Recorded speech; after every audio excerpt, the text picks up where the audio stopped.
Everyone, welcome to another random Friday blog. So সেদিন লাঞ্চের পর বারান্দায় বসে বসে একটু গ্রিন টি এনজয় করছিলাম। এই লিপটনের গ্রিন টিটা খুব মজা লাগে আমার ইদানিং। সো সেদিন বিকালবেলা একটু আইজাকে নিয়ে সামনে একটা মেলা হয়েছে শুনলাম।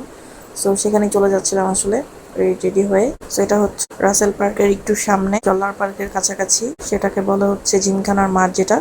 সো এখানে যেতে যেতে খুব সুন্দর একটা মসজিদ চোখে পড়লো আজকে, এর আগে কখনো এটা দেখিনি। সো এটা একটু শ্যুট করে নিয়েছিলাম। আর মোটামুটি কাছাকাছি আমরা চলে এসেছি। আর এখানে তো মোটামুটি সব জায়গায় ওয়ার্ল্ড কাপের একটা ভাইব। সো অনেক অনেক পতাকা দেখতে পাচ্ছিলাম আজকে। সো চলে আসলাম আমরা মেলার কাছাকাছি একদম। সো নেমেই খুব সুন্দর নিমকি পিঠি দোকান চোখে পড়লো, মানে মেলাতে যেটা না থাকলেই হবে না। সো খুব সুন্দর সুন্দর দোকান দেখলাম এখানে এবার মেলাতে। মাটির জিনিসপত্রের আইটেম ছিল, বাচ্চাদের খেলনা ছিল, আর দেখলাম কিছু রাইডসও আছে, যেটার জন্য বেসিক্যালি আমরা এসেছি। আর আইজা আসলে এসেছে এখানে জাম্পি করার জন্য ওই ট্র্যাম্পোলিনটাতে। টাইজার অনেক বেশি ফেভারিট। সো আসার পরে কিন্তু সে জাম্প করা শুরু করে দিল। পাপা জাস্ট একটু জুতা খুলতে দেরি, সে ঢুকেই লাফালাফি শুরু করে দিয়েছে। সেটা সে রাস্তায় আস্তে আস্তে বলছিল, পাপা আজকে আমি জাম্পি করবো জাম্পি করবো। সেটা অন্য সব কিছু মিস হলো, এই টাইজার কখনোই মিস করে না। সো আমরা দাঁড়িয়ে দাঁড়িয়ে যে জাম্পিটা এনজয় করছিলাম, ভালোই লাগছিল। অন্যান্য সব বেবিরা ওর মতো এতটা এনার্জেটিক না। মাশাআল্লাহ আইজা যতটা এনার্জেটিক থাকে এই জাম্পিতে উঠলে, ওর থেকে বড় বেবিরা ওর আগে বের হয়ে যাচ্ছিল ঢুকে। বাট তার তো করাই শেষ হচ্ছিল না। সো আরও কিছুক্ষণ করার পর আইজাকে বললাম, চল আমরা আরেকটা রাইডে উঠি। অনেকদিন পর আমার আজকে এই রাইডটাতে উঠতে ইচ্ছা করছিল।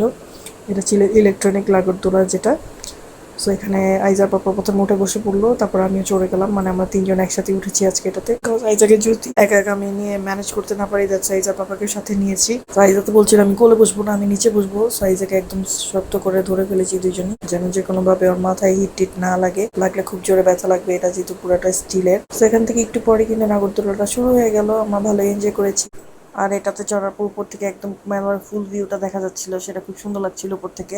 ওখান থেকে নেমে আমি ডিরেক্ট চলে আসলাম নিমকি পিঠির দোকানে। এটা একদমই মিস করা যাবে না, ছোটবেলা থেকে আমার এটা খুব ফেভারিট। আমার ফেভারিট কিছু আইটেম সুন্দর করে প্যাক করে নিলাম। আইজা বাবা দাঁড়িয়ে দাঁড়িয়ে তো এখানে টেস্ট করে দেখছিল কোনটা কিরকম, মানে ক্রিস্পি ঠিক আছে নাকি।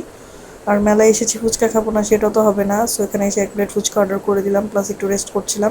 আর আইজা চলে গেছে পাপার সাথে খেলনা কিনতে। সো ওখান থেকে একটু সামনে আগাতেই দেখলাম বেশ কিছু সুন্দর সুন্দর ফুড স্টল হয়েছে। আর ওদের ফুডগুলো বেশ অ্যাফোর্ডেবল। আর এখানে দেখলাম কয়েকটা ভাইয়া মিলে একটা স্টল দিয়েছে, বোঝাই যাচ্ছিল তারা নিজেরাই সুন্দর করে মেক করছে, আবার নিজেরাই সেল করছে। সেখান থেকে খুব মজার একটা থাই স্যুপ অর্ডার করেছিলাম, সাথে অন্থন। আর সাথে ছিল একটা চিকেনের ম্যাশ চিকেন, আসলে এটা সেটা অর্ডার করেছিলাম লুচির সাথে। বাট আমার কাছে বলবো এই থাই স্যুপটা একদম বেস্ট ছিল। এত বেশি গরম ছিল, এরপরেও গরমের ভিতর খেতে খুব মজা লাগছিল। মোটামুটি ভালো কোয়ালিটির রেস্টুরেন্টকে বিট করতে পারবে এরকম ছিল টেস্টটা। সো এটা খাওয়া দাওয়া করে আমরা এখন রিক্সাতে উঠে গেলাম, কজ হাতে অনেক বেশি জিনিসপত্র ছিল।